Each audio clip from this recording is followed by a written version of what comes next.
Very good evening. You're watching Beyond the Headline. I'm Tamanna Inamdar. It was a complete, unexpected, unprovoked and very strange behavior from China and Russia. So what happened this evening is that the Quad summit concluded in Tokyo, where the grouping of four nations has met. The Quad summit seems to have rattled China very clearly. In a dramatic provocation, Chinese H-6K bombers and Russian Tu-95 MS bombers conducted joint sorties above the Sea of Japan, even as Quad leaders were speaking in Tokyo. Tonight on the show, we're going to look closely at what about Quad has China so rattled? So rattled. I'm going to pull up pictures of those jets, the Chinese jets and the Russian jets, which have conducted those sorties. But first, let's look at the dramatic events of the day. The Japanese government first flagged off that Chinese and Russian fighter jets are carrying out joint operations near Japan. The Japanese Defense Minister, Nobuo Kishi, said the government had expressed grave concerns to Russia and China over the flights. Soon after, Moscow puts out a statement saying these were regular sorties, something that was duly repeated by the Chinese-affiliated media, Global Times. But the claims are fooling no one. Clearly, China is rattled. Now, here is why we're saying this. The Quad is a grouping of four nations, US, India, Australia and Japan, and its stated purpose is maintaining peace in the Indo-Pacific. It was revived in 2017 and since then has grown from strength to strength. Today's joint statement could offer some clues as to why China seems so shaken up by this. China, remember, for context, has always claimed that the Quad is a grouping against it. The Quad and Quad nations have said that our focus only is on the Indo-Pacific region where, well, the fact is China has been the biggest aggressor. So in the joint statement today, there's another emphasis, an emphasis repeated on respect for territorial integrity. The words territorial integrity also, in a sense, point to the dragon in the room. Emphasis on a rules-based international order has been underlined once again. Maritime rules-based order in South China and East China Sea has been talked about once again. Now, club this with what China has been facing globally since the pandemic, the global pandemic. Its standing, actually its reputation with several parts of the world has taken a plunge. On the other hand, it's facing its own economic woes. GDP has been hit in China. A large part of the population is still under lockdown, and perhaps that is why this kind of a behavior. We'll come to this story with our experts in just a bit, but I want to first go across to my colleague Madhav. He is covering the summit in Tokyo and has all the details. Madhav, tell us first about the sorties that took place and how the response was to this.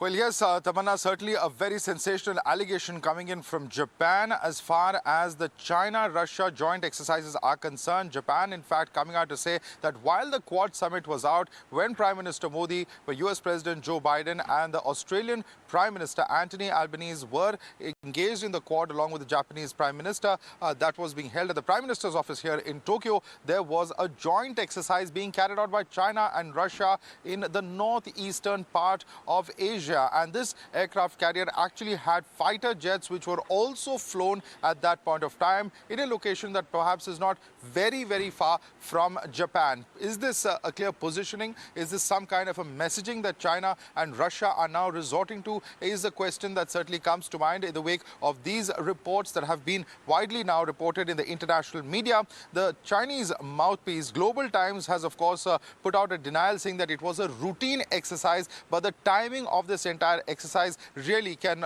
only lead to the speculation that over the recent days, the kind of statements, the kind of rhetoric around Taiwan, with President Biden coming out to say that if required, the US would militarily defend Taiwan, and the kind of sharp rhetoric with China that we've seen over the last few days has perhaps provoked this kind of a warning, because we know that the statement that has been issued as well, as far as the Quad meeting is concerned, refers to China and Russia obliquely, while not taking the name, referring to a lot of acts that are objecting to, and the four Quad nations also coming together on multiple aspects of the problems with Chinese expansionism. In fact, I was at the Prime Minister's office when this meeting was being carried out, and we did see helicopter sorties taking place continuously through the course of the entire Quad meeting. So clearly over there was some kind of a threat or some kind of a feeling within the Japanese defense establishment that these kind of exercises are being carried out, and with the fighter jets of China and Russia in the sky, they were perhaps being prepared for any kind of eventuality. But certainly a very, very shocking turn of events that has been reported from the northeastern part of Asia. Back to Tamanna. Thank you for that. Madhav there reporting from Tokyo. I'm speaking this evening with Bharat Karnad, Strategic Affairs Expert, and Dilip Sinha, former permanent representative of India to the United Nations. Thank you and welcome to both of you. Mr. Sinha, let me begin with your take. Is there any ambiguity at all that this sortie of fighter jets between Russia and China was in direct reaction to the Quad? They have claimed it's business as usual. They do this all of the time. Do you buy that story? No, I don't think that's correct at all. The fact is that for China, it is routine to carry out such sorties and such threats, both against Taiwan and against Japan. But Russia coming in and joining such an exercise, and also the timing of it at a time when there is a multilateral summit taking place in Japan, I think it's a direct provocation. China, I think, wanted to demonstrate that it has now finally got Russia on board on this exercise, and therefore it wanted to demonstrate its newfound partner in this exercise, and also it wanted to show that it really wants to take on Quad as a threat, and it is willing to take up cudgels with it. So there's nothing routine about this. Okay. It's a clear demonstration by China of its intent, which has been clear for some time. What is new is the Russian participation in it. That's what's new, and that is what is worrisome as well, because what is Russia doing over here? Bharat Karnad, can you please explain to us the context of this? If China is insecure about the Quad, and it has been for a while, why is Russia joining in this sort of sulk fest by China? And how do you put that in the context of Russia's recent aggressions in a different part of the world? Well, look, basically, this is a joint exercise and a signaling exercise. I'm not sure it's a provocation as such, more of a signaling of intent, perhaps, but also, I think, to show that their nexus, such as it is, can be activated should the circumstances dictate. And I think that is the main thrust of the joint exercise.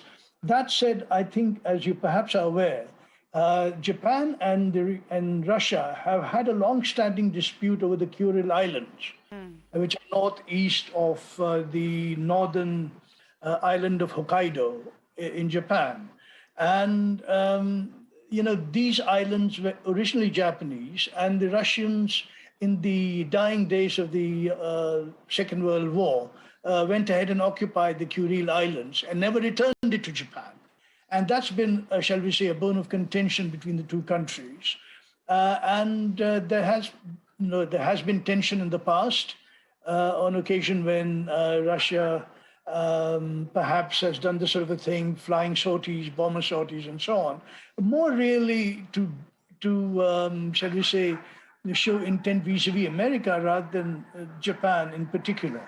But here, I think, considering what's at stake, with Putin having a very raggedy war on his hands in Ukraine, and things not working out for China very well in terms of the Quad, creating, in a sense, a double whammy, both a trade bloc and a quasi-military bloc to hedge China's options. There's a natural tendency, I imagine, for Russia and China to get together to see if they can alleviate their situation in some way. And this is what the whole thing is about. I want to understand why China is in this position and how its standing has changed post-COVID-19. Mr. Sinha, if you can give us some context and, some backgrounder on this. I mentioned this briefly in my introduction of how the world order seems to be changing. China has always been seen as the factory to the world, the manufacturing hub of the world. It's been besieged by its mismanagement of COVID-19. A lot of nations have started looking at alternatives in terms of supply chains. And do you think that is going to feed into the insecurities on display? Well, yes, China's internal situation is not good at the moment. President Xi Jinping was hoping to have a very smooth transition into his third term, which is going to be a historic event because only Chairman Mao has had this kind of a third term before him. So he wanted a peaceful world in which he could smoothly transit into that when the People's Congress takes place later in the year. That has not happened. China's economy has been shaken by the COVID lockdowns, by the global downturn, and also China's own policy of zero tolerance for COVID. That, in addition to that, a lot of China's foreign relations with countries have seen a downturn, countries like Sri Lanka, Pakistan, even Nepal, because of the debt trap that they have fallen into, and China is not in a position to now help them out. So these internal factors and some external factors have been at the back of it. And also, I think China probably expected the Quad to either fizzle out or not strengthen, and see, for example, India's differences within the Quad on the issue of Ukraine. That has been taken on board in this Quad summit. In Australia, the Labour Party has come back after 9 years. When the Labour Party was in power earlier, China-Australia relations were excellent. And now the new Labour Prime Minister has taken oath in a hurry and rushed off to Japan and joined the Quad and reiterated commitment. Now, this is all going to rattle China because China expected a smooth rise of a China-based international order. And instead, what you see is the Quad coming together much more strongly for a rule-based international order, and also the other elements that bring the countries of the Quad together. You know, that's an interesting point that we should focus on. The Quad actually got reinvented in 2017 after many years of, languishing in the doldrums, so to speak. Mr. Karnad, what is the Quad today? And one of the complaints has been is that it's not very clear what the Quad is there for. What does it mean? And I want to put this in the context of the response we've seen from China and Russia towing along today, because the Quad is not a military grouping, is it? Well, it is. I mean, the whole point about the Quad was to contain China. So however you contain China, whether by means of my trade... My point is they didn't admit it. That's not what they say. You don't have to admit everything when things are obvious. There are certain things that are obvious that need not be spelled out. And the point here is that this is the subsurface, shall we say, logic, raison d'etre of this particular grouping. That said, I'm afraid the developments in the collective security cooperation field hasn't progressed much. We have had joint exercises, naval exercises, and that sort of thing. But that is more routine than extraordinary. And there is no collective security mechanism of any kind, even an informal kind, to, shall we say, coordinate actions, etc. Should, push come to shove vis-a-vis China. Quad, in essence, is less mature as a military threat or danger to China than the trade bloc that was announced yesterday, which is more easily realizable, considering that all the countries are very interested in getting the trade thing going, getting the supply chains going, digitizing the trade processes, etc., which is part of the prosperity initiative that the US has taken, and which some 13, 14 countries have joined. So here you have a rival bloc to China, and that I think worries Beijing more than the military potential of the Quad at this moment. You know, what you're referring to, of course, is the IPEF, the Indo-Pacific Economic Forum. Mr. Sinha, let me come to you on what the IPEF can actually do. And it's in a sense the same question that faces the Quad. Okay, this is a grouping, they meet often, it's become more and more important, but what can it actually do vis-a-vis the might of China? If ostensibly the reason is to contain China, does it seem to have any teeth to do that? Well, I think I agree entirely with Mr. Karnad when he says that the economic dimension of Quad's cooperation is extremely important.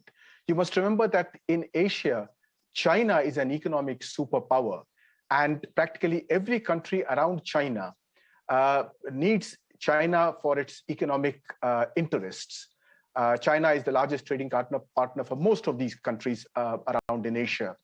So to any kind of economic dependence upon China has to be countered by promoting what the IPEF seeks to do very slowly in building up a framework where issues like supply chain, cybersecurity, and all the other issues that the IPEF seeks to promote have to be brought in so that the economic dependence of these countries on China gets reduced. Because while there is economic dependence on China, most countries around China are also concerned about their security because the security interests diverge from China's security interests.